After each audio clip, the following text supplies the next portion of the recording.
Hello again, everyone, and welcome back to Reddit Aliens. I'm John, your host today for one of my favorite topics. So let's get right to it. What is the strangest unsolved mystery? Please remember to like, share, and subscribe. I don't know if this has been posted already or not. 1986, missing boy of Somosierra, Juan Pedro Martinez.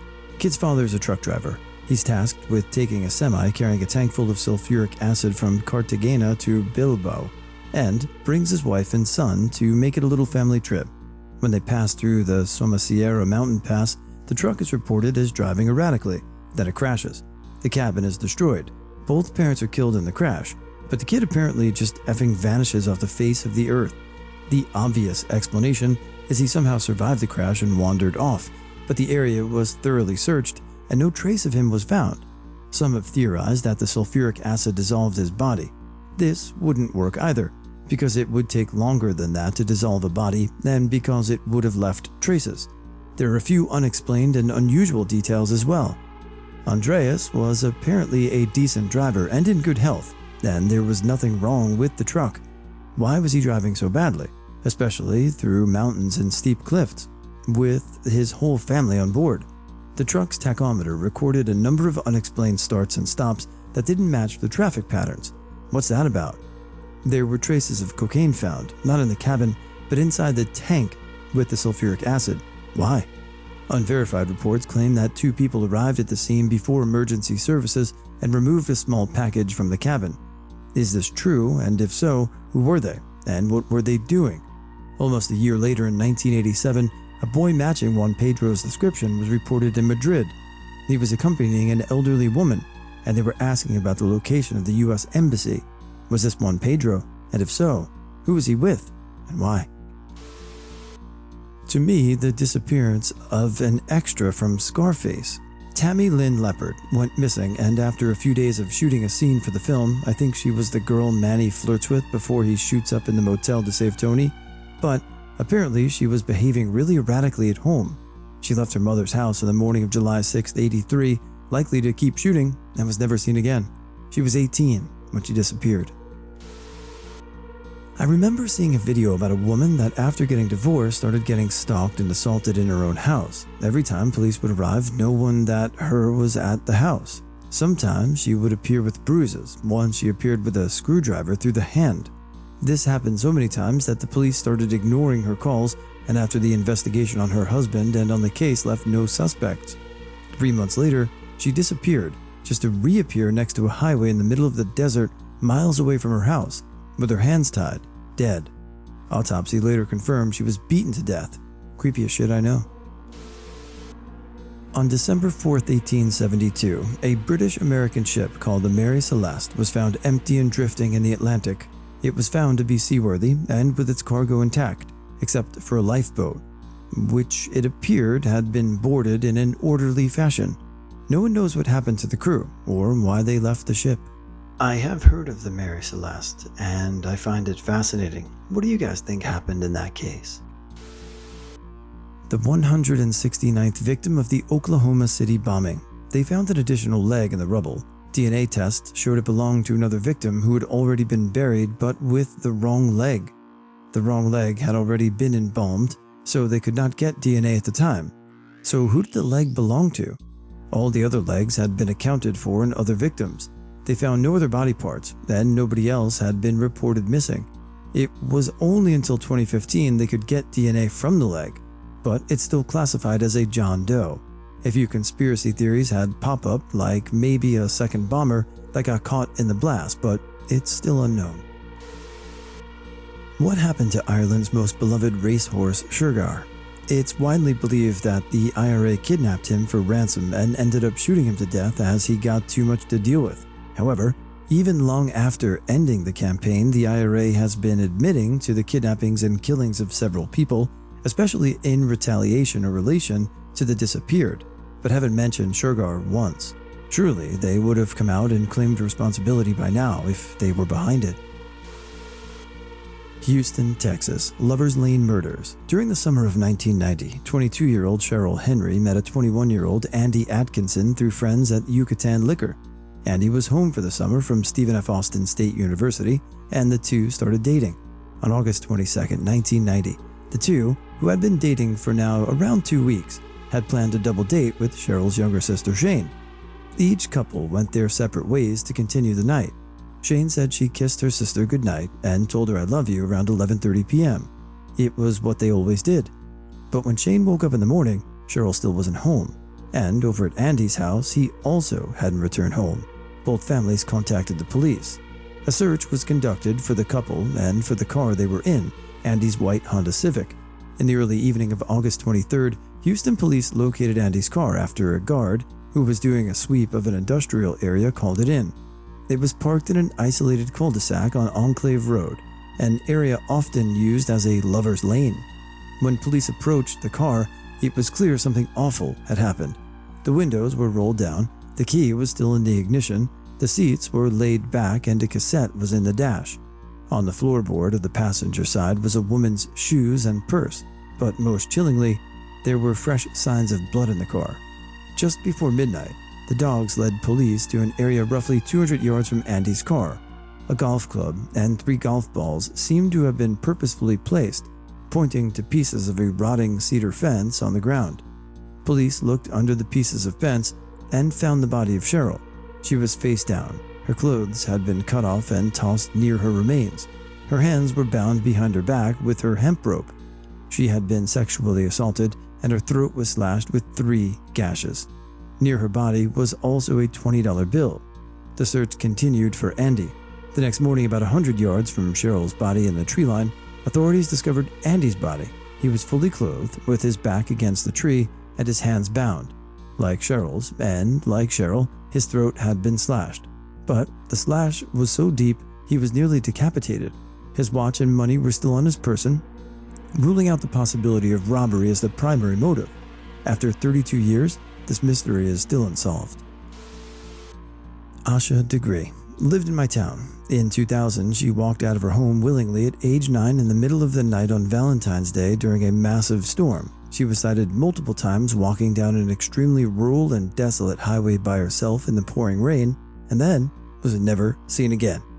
Her book bag was discovered miles away, buried in a trash bag a year later. How was a 9-year-old convinced to leave her home alone in the middle of the night in a storm to walk down a deserted highway? How was there no substantive leads at all since 2001? The location of Heinrich Müller, the final Gestapo chief. He was last seen in Berlin, roughly 3 days before it fell. At the time, he claimed to be fully aware of what the Russians did to POWs and that he had no intention of being taken prisoner. He most likely had access to foreign documents as the Gestapo leader and knew how to duplicate them. He was sought after by the CIA and the KGB, but nothing of him has ever been discovered. The disappearance of the 9th Roman Legion. One hypothesis put forth was that these MFers just up and left the Roman Empire and moved to China and is responsible for a region in China where a lot of people have blue eyes. Just to show you how crazy the theories can be.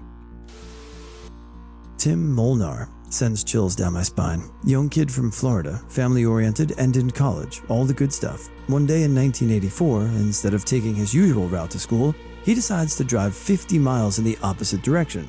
He stopped to get gas and continued on.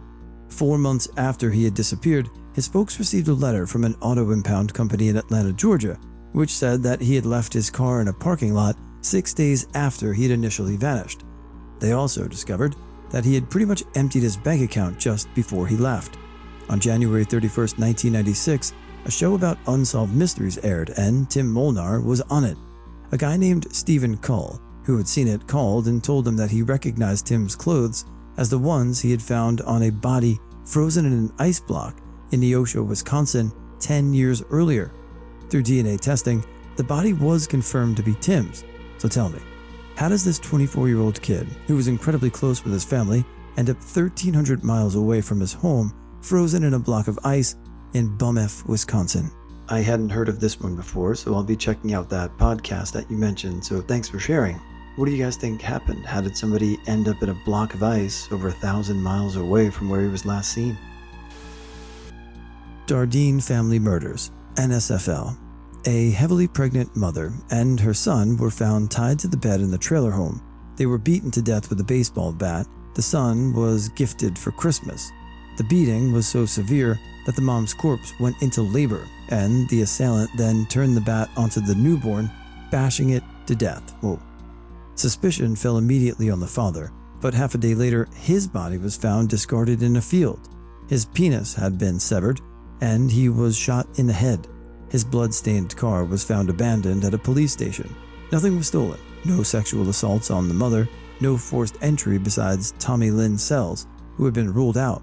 No suspects. I always thought the mysterious green children from Woolpit was interesting. The legend of the green children of Woolpit concerns two children of unusual skin color who reportedly appeared in the village of Woolpit in Suffolk, England, sometime in the 12th century, perhaps during the reign of King Stephen. The children, brother and sister, were of generally normal appearance except for the green color of their skin. They spoke in an unknown language and would eat only raw broad beans. Eventually, they learned to eat food and lost their green color. But the boy was sickly and died soon after his sister was baptized. The girl adjusted to her new life, but she was considered to be rather loose and wanton in her conduct. After she learned to speak English, the girl explained that she and her brother had come from a land where the sun never shone. According to one version of the story, she said that everything there was green. According to another, she said it was called St. Martin's Land. I'm assuming the kids suffered from some sort of nutritional deficiency, but the story is interesting either way. The Fort Worth missing trio refers to an unsolved missing persons case that began on December 23, 1974, when three girls, Mary Rachel Trillica, Lisa Renee Wilson, and Julianne Mosley, went missing while Christmas shopping at the Seminary South Shopping Center in Fort Worth, Texas, United States. The car the girls were driving, a 1972 Oldsmobile 98, was left behind in the Sears parking lot at the mall. The girls have not been seen since. Did the Serbian farmer Dord Martinovic get injured from a bottle up his arse in a failed masturbation attempt or from an interrogation by two Albanian men? During May 1985, he was treated for injuries caused by the insertion of a bottle up his anus. Initially, he claimed that he was attacked by Albanians. Later, he stated that it was actually caused by him masturbating. This resulted in investigations. The bizarre situation caused widespread controversy and contributed to worsening tensions between Kosovo's Serbs and Albanians. He eventually reverted back to his original story, that he was attacked. There was a girl in the 19th century who was murdered after a party. She went to a friend's to get dressed, then they went to the party.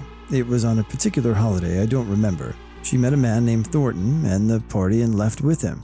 She was found the next day in a park. She had been raped and strangled. Thornton was put on trial but acquitted due to lack of evidence, and it was never solved. The weirdest thing was that in the 1970s it happened again, and both crimes were nearly identical. It was the same holiday, the same town, the girl who went to her friends to get dressed, and they went to the party. She met a man named Thornton and left with him, and was found the next day raped and strangled in the same park, very close to where the first girl was found. Again, Thornton was put on trial but acquitted due to lack of evidence. That story is just weird. Also, both girls had the same birthday. For me personally, my grandmother was murdered in her home in 1996, I think. She was beaten so badly her own sister didn't recognize her at first. Given where she was living, it was most likely some meth head who will never be found, but it'd be interesting to know who did that to her. Who murdered Jaspal and Geeta Singh in Syosset, New York, 2007? Joining the list of unsolved Syosset crimes, Jaspal and Geeta Singh were killed in their Syosset home on January 23, 2007. Their sons, 12 and 13 years old at the time, had just returned home from school when they found their parents shot to death. Police did not reveal too much information on the details of the case. However, the consensus was that these murders were not a random act and that the couple was most likely targeted. Unsolved Mysteries just released a podcast about this, where the surviving son anchor discussed the case and urged for any tips to help solve his parents' murder. I live very close to this town, and I actually work in the town of Syosset, so this one's near and dear for me. so I'll be checking it out. If anybody has any updates, I'd love to know. Probably Terrence Woods Jr. He was 26 years old, production assistant on scene in rural Idaho with his crew filming a documentary about an abandoned mine in late 2018. The project was slated for competition in mid-November, but he texted his father early morning on October 5, 2018, telling him that he would be heading home on the 10th of October, cutting his stay short by weeks. Later that day, when filming concluded for the day, he was seen speaking to one of the miners who used to operate the mine when Terrence said he was going to go into the foliage to relieve himself. The production manager thought this was strange because apparently he had been acting odd all day. So the prod manager went to check on him. When he did, he noticed that Terrence's radio was on the ground and suddenly noticed Terrence break into a full-on sprint into the woods down a small ledge. The manager tried to chase him, but lost him in the woods shortly after trying. He returned to his crew and alerted the authorities, who launched a full-scale search and rescue mission that's turned up no clue. The authorities noted how odd it was that he was able to run in such a thick foliage. He has never been seen nor heard from again. There's a star called Przybylski's star that's full of plutonium, an element that should not exist any more in nature as it would have all decayed into other elements. Even if you assume aliens, where did they get so much plutonium, and why would they use it to charge the composition of an entire star? Nothing makes sense about it.